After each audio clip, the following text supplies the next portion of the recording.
Ето хора, перфектната пица се е получила. Сега отгоре слагам малко чеснок соус. Ето едно авокадо си белиме.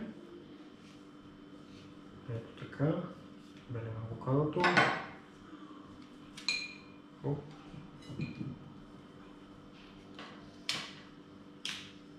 Ето така. Вадиме си го.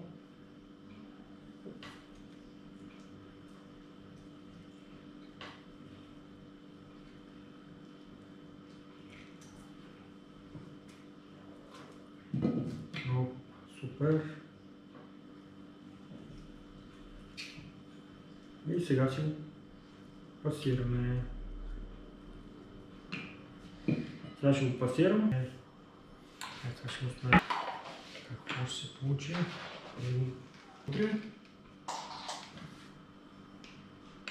Оформяте така хубаво да стане като парче пица. И сега отгоре ще сложите доматчета и малко кашкавалче. И става идеално. Пече се за 15 минути. И си хапвате и си свиркате хора. Много хубава и бърза, лесна рецепта. Сега ще слагам горе доматия и авокадо. Всичко умешано с червено, с черно пиперче и малко сол. Сега слагаме доматките. Ето черри доматки. По 5 доматчета някъде. И 50 грама кашкавал отгоре се слага. Това е някъде 700-720 килокалории, ако ги броите, да знаете. 720 килокалории излиза това.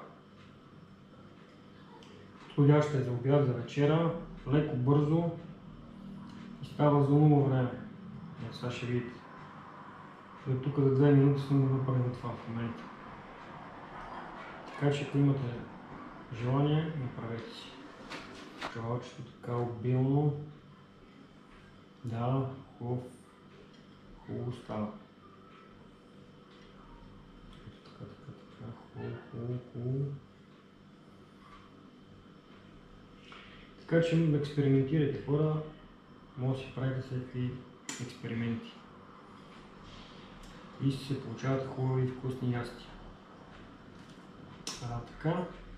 Това сега го слагаме да се пече. Ето, така направо. Ето долу лъчениката. И долу лъчениката. И как го